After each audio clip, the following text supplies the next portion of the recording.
Hello everyone, कैसे हैं आप सभी? आई होप आप सभी लोग अच्छे होंगे। मैं भानुप्रिया वर्मा एक बार फिर से, और मेरे साथ हैं जगदीश शर्मा जी।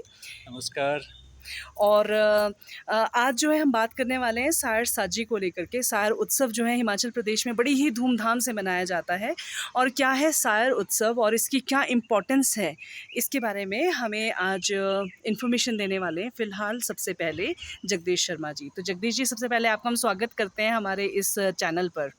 बहुत बहुत धन्यवाद। और इन्फॉर्मेशन इतनी तो मेरे पास कुछ नहीं है, लेकिन जितनी भी इन्फॉर्मेशन है, क्योंकि हम भी गांव देहात से संबंध रखते हैं और बचपन से हमने देखा है कि जब जब सायर उत्सव आया है, ये संक्रांति आई है, तो उस संक्रांति में जो है हमारे बड़े घर के जिसमें हमारी माता जी या हमारी बड़ी बहन या भाभी जी या जितने भी हमारे और जेंट्स लोग घर में हैं, तो वो सुबह जल्दी उठ जाते हैं। और सबसे बड़ी बात ये है कि वहाँ के जो प्राकृतिक स्रोत हैं, वहाँ पर वो लगभग 4 बजे के आसपास स्नान करने के लिए जाते हैं। और स्नान करने के बाद वो जो हैं घर पहुँचते हैं, विधिवत रूप से पूजा अर्चना करते हैं। और सबसे बड़ी बात ये है कि अपने जो हमारे जल स्रोत हैं, उस पर जाकर जो है ये पूजा अर्चना की जाती है। वहाँ पर जल देवता की पूजा की जाती है। और उसमें वो महिलाएं कुछ अपना जो है जैसे कि आभूषण उनका कोई है, चांदी का, सोने का, उसमें रखा जाता है प्रतीक रूप में। और ज्योति जलाई जाती है या दीपक जलाया जाता है।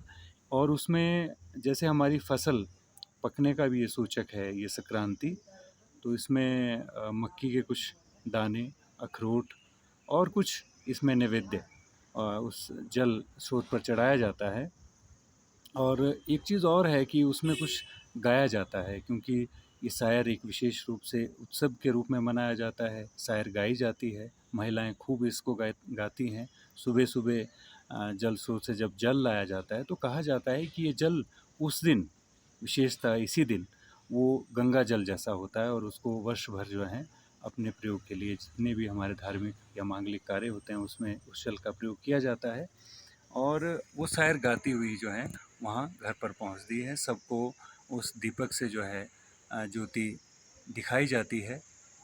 और जितनी भी राखियाँ, जैसे कि पहले जो रक्षाबंधन हुई होती है, हमें जो रक्षा सूत्र बांधा जाता है, उसको भी उस दिन जो है खोला जाता है। तो इस दिन बहुत सी बातें ये भी आती हैं कि कई जगह पर, जैसे कि अर्की में विशेषतः शायर मेला होता है, और भी कई स्थान पर जो है उत्सव मनाए जाते हैं। और कहा जाता है कि ये जो शायर का आगमन, जिस दिन शायर आरंभ होती है, इसके बाद बाद जो है ठंड का आगमन होना शुरू हो जाता है। और सबसे बड़ी बात ये है कि ये शायर जो है एक सूचक है कि हमारी जो फसलें हैं, जैसे कि धान है, मक्की है, ये पक जाती हैं। और अन्य जैसे ज़िलों की बात की जाए, तो वहाँ पर जूप देने का भी रिवाज है। जूप दी जाती है, वो भी एक शुभ का प्रतीक है। जितने भी अपने रिश्तेदार हैं, उनको वो जूप दी जाती है और ये मंगलमयता प्रदान करने वाली है। तो इस तरह से जो है शायर साजी हम सब के लिए शुभकामनाएँ देती हैं, शुभकामनाएँ और मांगलिक कार्यों के लिए विशेषतः, और हमें आगे जो हमारा समय है उसके लिए शुभ सूचना के रूप में। अच्छा, आपने यहाँ पर ये बताया कि जैसे भाद्रपद माह की जो है अंतिम लास्ट डे कहो या न्यू जो हमारा नेक्स्ट मंथ है, उसकी स्टार्टिंग यहाँ से हो जाती है। अच्छा, हमने कहीं पर सुना था जैसे ना वो झोटों की लड़ाई भी करवाते थे, तो उसके पीछे क्या लॉजिक था? अब तो शायद ऐसा नहीं होता है हिमाचल प्रदेश में, लेकिन पहले ऐसा किया जाता था। उसके पीछे क्या लॉजिक इसका रहा है? उसका तो अब इतना कोई इतनी कोई पौराणिक उसमें कोई घटना होगी, लेकिन अब तो ये बंद है। और उसमें ऐसा भी कुछ कहा जाता था, बुजुर्ग लोग कहते थे कि अगर उनको लड़ते हुए आप देखते हैं, तो हमारे कोई भी हमारे ऊपर किसी भी तरह का कोई गलत प्रकोप है, तो वो हट जाता है। लेकिन कुछ सालों से जो है इसे बंद कर दिया गया है। अब मात्र प्रतीक के रूप में उनको वहाँ उनकी पूजा अर्चना की जाती है और उन्हें नहीं लड़ाया जाता। खाली जो है ऐसे उत्सव में जो है वहाँ सांस्कृतिक कार्यक्रम, वहाँ की जो समूह की महिलाएं हैं, उनके माध्यम से लोकगीतों का गान और वहाँ पर खेल प्रतियोगिताएँ की जाती है, तो इस तरह के कार्यक्रम आयोजित किए अच्छा, जाते हैं। ख़ास तौर पर अगर हम देखें जगदीश जी कि आपने कहा कि इसमें महिलाओं का जो है एक अहम रोल रहता है ना? जी। जिसमें सुबह उठ कर के जाना, पानी लेकर के हुँ। आना और सारा सब कुछ है।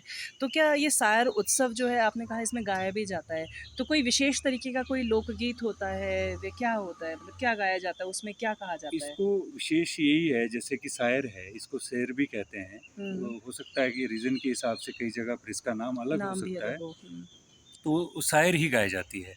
तो वो शायर के ही नाम से पॉपुलर है ये लोकगीत, और उसको अगर सर्च करना हो तो शायर के नाम से ही आप सर्च कर सकते हैं, उसको सुन सकते हैं, क्योंकि उसको शायर गीत ही कहते हैं। तो जी, ये थे हमारे साथ जगदीश शर्मा जी। आपने इनको मैक्सिमम हमारे साथ दूरदर्शन पर भी देखा होगा और इनके प्रोग्राम्स भी आपने सुने होंगे all India radio Shimla FM पर। मैं एक बार फिर आपको बताऊँ 103.7 मेगाहर्ट्ज़ है हमारी फ्रीक्वेंसी, लेकिन फ़िलहाल ये प्रोग्राम या ये क्लिप जो है हम रेडियो के लिए नहीं बना रहे हैं, ये क्लिप हम बना रहे हैं हमारे अपने प्राइवेट चैनल के लिए। कैसे लगी आपको हमारी इन्फॉर्मेशन? ज़रूर हमें कमेंट करके बताएँ।